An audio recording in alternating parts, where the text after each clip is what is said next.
Good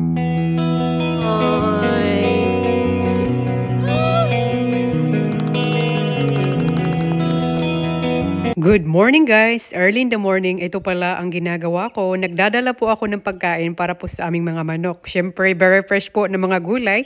Ang kapalit naman po ito ay very fresh eggs. Siyempre, on the way pa ako sa bahay nila. Nandito na sila. Nag-aabang na po sa door. The fresh vegetable, you guys! Look! What do you got? Ang binigay ko pala sa kanila, lettuce and apple, carrots. Nakakat na po siya para mas madali po nilang makain. Oh, they're really happy. Ang gusto po nila ang mga vegetable na binigay ko sa kanila.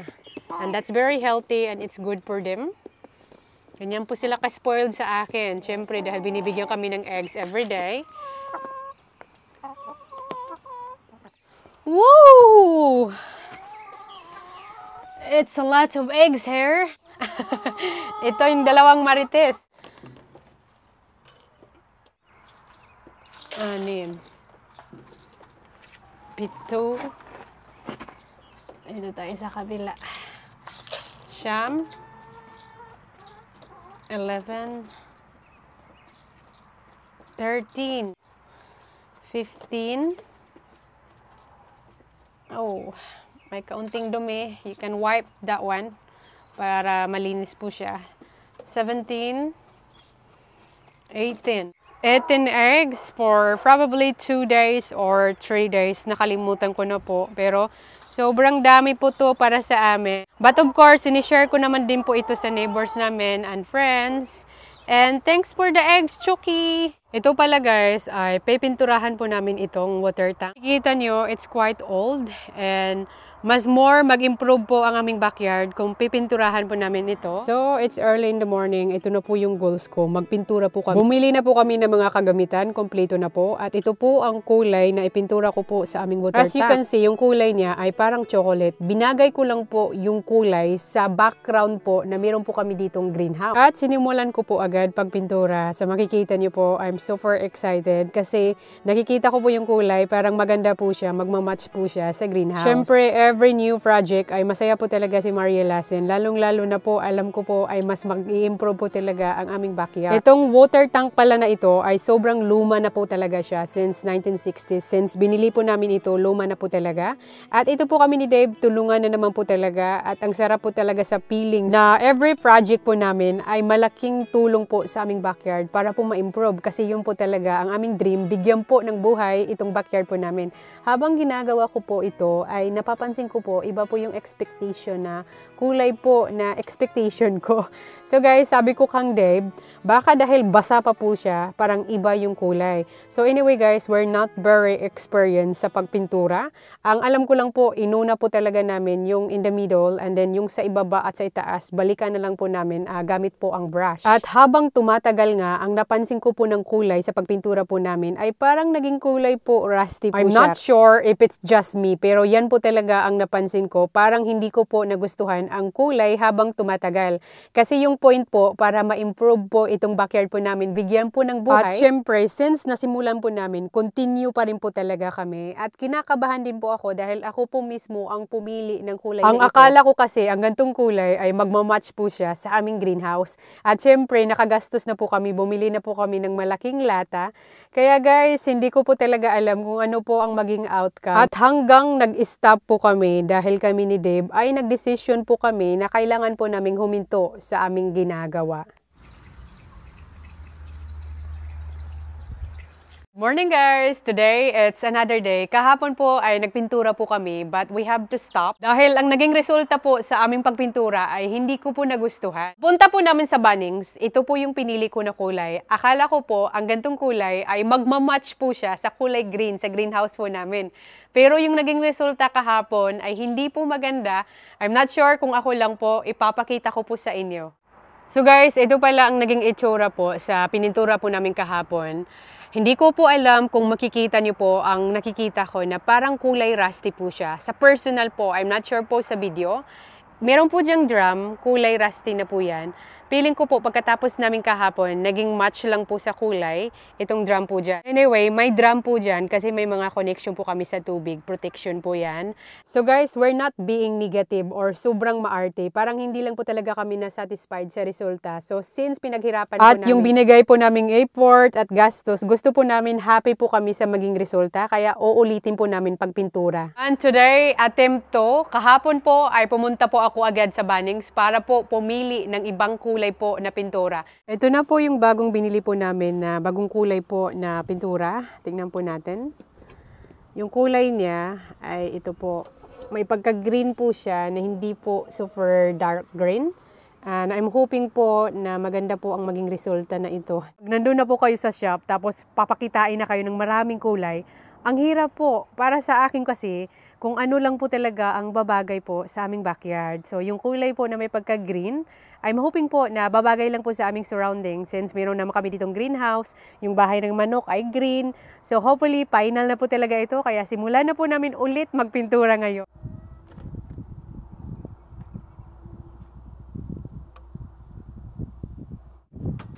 Simula na naman tayo. Balik sa uno. So since nagpintura na po kami kahapon, parang first coating na lang po namin yan. And itry na po natin to para malaman po natin kung maganda. Wow! Ang ganda ng kulay. Parang mas nabigyan ng buhay. Point po kasi namin, bigyan ng buhay itong water tank. So, choosing color brown, walang masyadong buhay. Pero pag gantong kulay, mas maganda pala. Wow! Honey, do you like it? Yeah, that's good. It looks really good. Parang makita ko na agad ang ganda ng kulay. So, see guys, you know what I mean? Bakit hindi ko nagustuhan itong kulay brown? Dahil mukhang rusty yung kulay. And choosing this another color, I think it's the best. Wala na akong masabi, wala na akong maramdaman na parang may mali. Kasi parang nakita ko na po guys, nabigyan ng another buhay po itong water tank namin kaysa itong kulay na medyo rusty. At simula po kami ulit and happy lang po talaga always. Minsan nagkakamali po talaga tayo at also po mga first timer po kami. At na-excited na po ako pag matapos na ito dahil nakikita ko po talaga gustong gusto ko po ang kulay na ito. Parang mas more light at hindi masakit sa mata. Tingnan po ang kulay na ito. Parang minsan masasabi mo sana ito na lang yung kulay na una kong pinili. But anyway, okay lang po talaga. So tulungan naman po kami ulit ni Deb. Madali lang po ito dahil may first coating na po kami. So hindi na masyadong kakainin po yung pintura po namin sa simento. At syempre mag-a-ask po ako sa inyo ng opinion kung mas nagustuhan niyo po ba itong bagong kulay po na pinili ko po or mas prepare niyo po itong may pagka-red, may pagka-brown po or may pagka-chocolate. And dito po talaga sa ibang bansa, bawal po talaga kayo magreklamo dahil kailangan mo talaga na mataas ang pasensya mo dito sa ibang bansa. Lalong-lalo na po kagaya po namin na nagtitipid po kami. Hindi po namin kaya magbayad sa ibang tao para gawin po ito para sa amin. And yes guys, continue lang po talaga. Parang walang katapusan yung araw. Yung goals po talaga namin na malibot lahat ng pintura. Ito po yung sa kabila. Makikita nyo hanggang dito lang po kami. Kasi kahapon, naramdaman ko na po na tumuyo na siya. Sabi ko kang Dave, we have to stop. So lucky, hanggang dito lang kami. Hindi na po namin dito kinulayan. Or continue po tayo sa likod. Sobrang ganda ng kulay. Siguro kahit sa kwarto po, ang gantong kulay na green. Parang nakaka-relax po siya. Hindi masakit sa mata ang gantong kulay.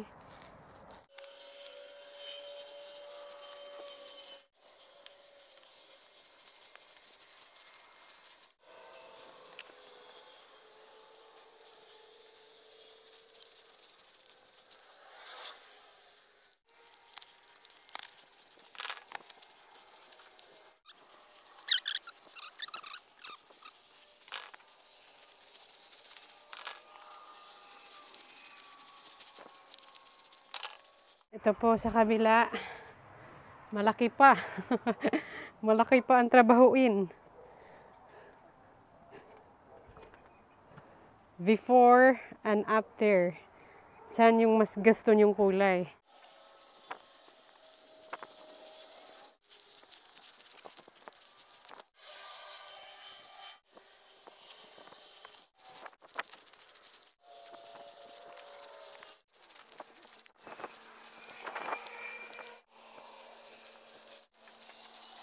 Siyempre ito, pipinturahan ko na lang din po ito para maganda siya tingnan kasi rusty na po kasi yung kulay eh. Pero I think napaka-solid pa naman yung drum. Kaya continue po kami sa pagpintura.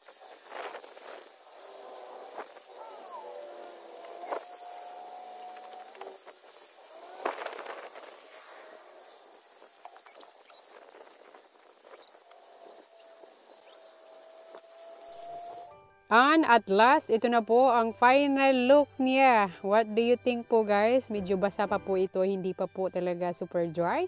But I think, mas prepare ko po ang gantong kulay kumpara po before. For me, at agree din po si David. So guys, ito po yung before and then after. Decide po kayo kung saan po ang mas maganda. At dahil nakauwi na po si Sylvester, straight away, ito po yung routine niya. Pinapalabas niya po yung mga friends niyang manok. I love the chicken so much. Lachuki! It's time to come out. Nakalock po sila kanina baka kasi kainin nila yung pintura. There we go. May dumadala ng pagkain ng manok. They're following you now, Sylvester. Say, kurr! So guys, magtatanim pala ako dito. May mga kahoy po kami dito. Ito po. Ito po ay gagawin ko pong protection sa aming garden. Makikita niyo po later on kung ano po ang gagawin ko po dito. Grabe yung project. Ganyan po ka-friendly yung manok namin. Yes, sobrang daling hulihin.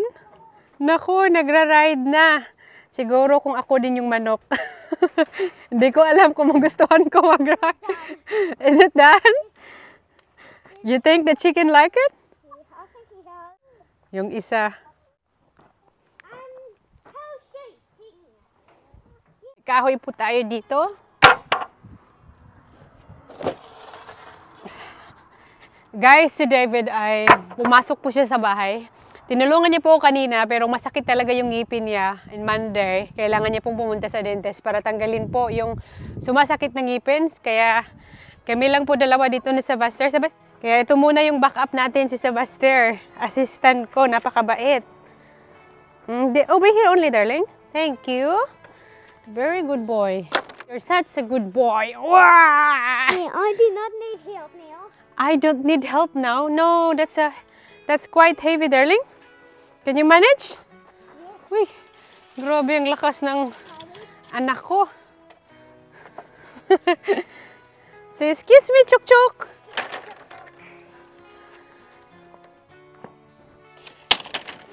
Just over there, darling. Just over there. Thank you. We need the scissor.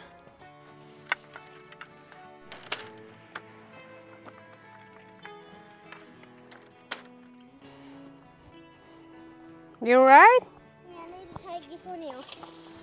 Okay, excuse me.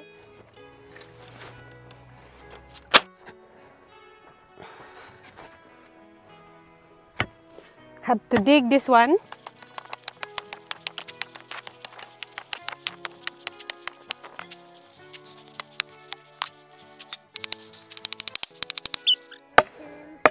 You can't reach it, darling. See? Can you reach it? See, I told you can't reach it. Dig na naman si Maria Lasin.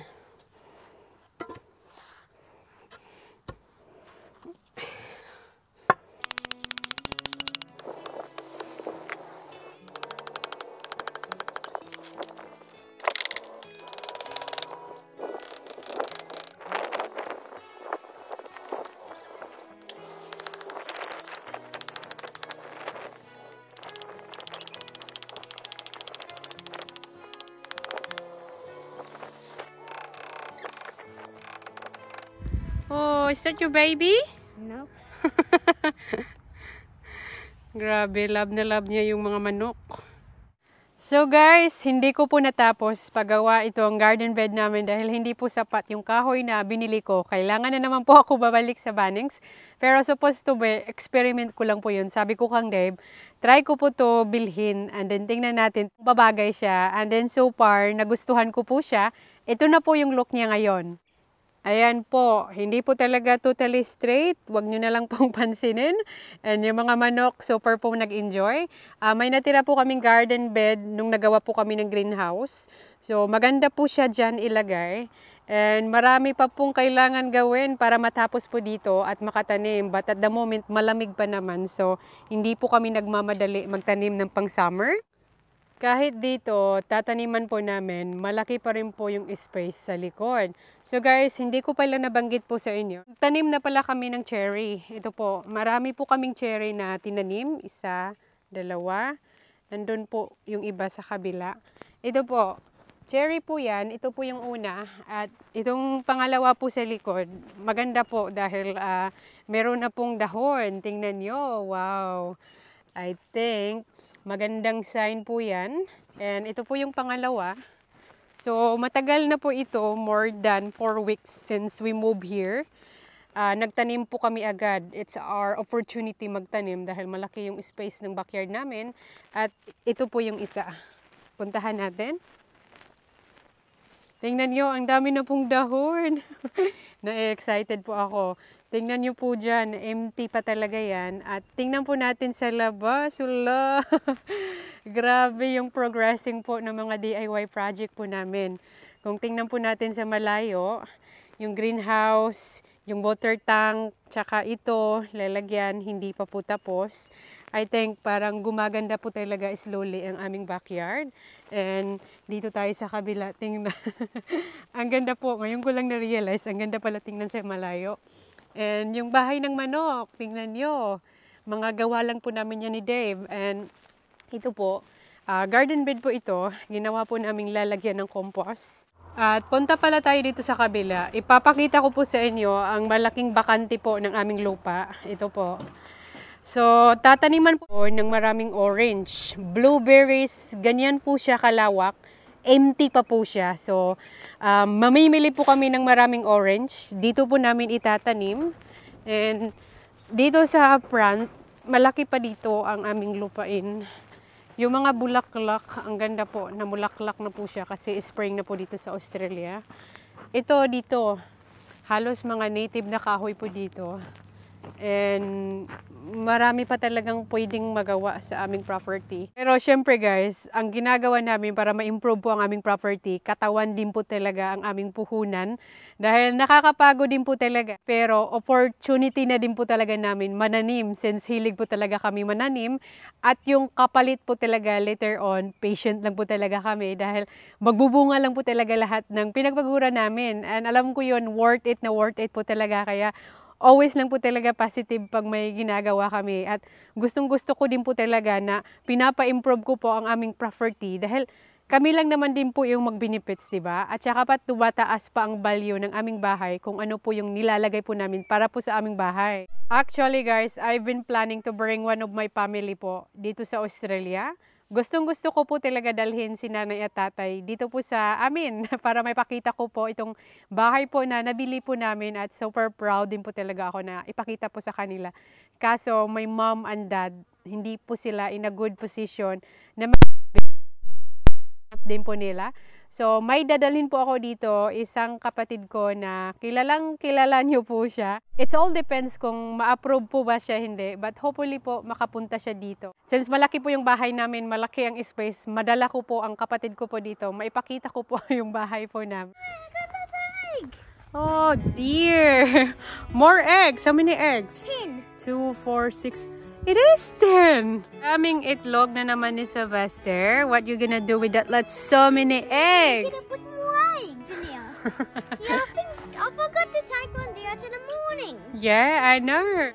Ay, grabe si Sylvester. Dahil wala siyang friends, itong mga manok na lang po ang friends niya dito sa amin. May mga pangalan po siya. Where's Kevin? Meron po siyang manok na... Is that the Kevin one?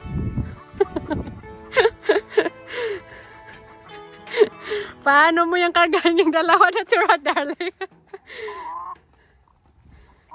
Chuk-chuk! Chuk-chuk! Chuk-chuk! Chuk-chuk!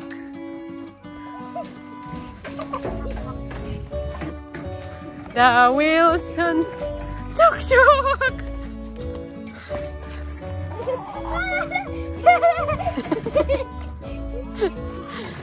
Go, darling! No, no, no, no, no.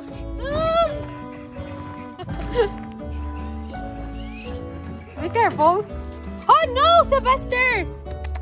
Oh no, that's so naughty. No, no, no, put it away, Sylvester. That's not good. Oh no, that's the first time. It's their first time to eat their own eggs. First time po to nila ginawa. Oh no. I'll get more. No, no, no, no, darling. Yan po ka dark yellow yung egg nila. First time po nilang kinain. No, darling. Throw it away. Yeah, hindi daw pwede pa ipatikim sa kanila yung eggs. Otherwise, balik-balikan daw to nila kakaini. Yung dalawang manok hindi na bumaba. Sylvester, look. Sylvester, look, the two chicken.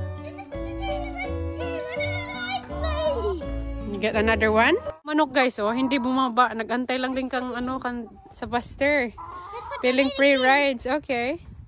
Feeling free rides lang sila, oh. Yung dalawa. I think, yung dalawang manok po talaga ay very calm chicken po talaga sila. Chuk-chuk! Chuk-chuk! Hindi na pala chuchu.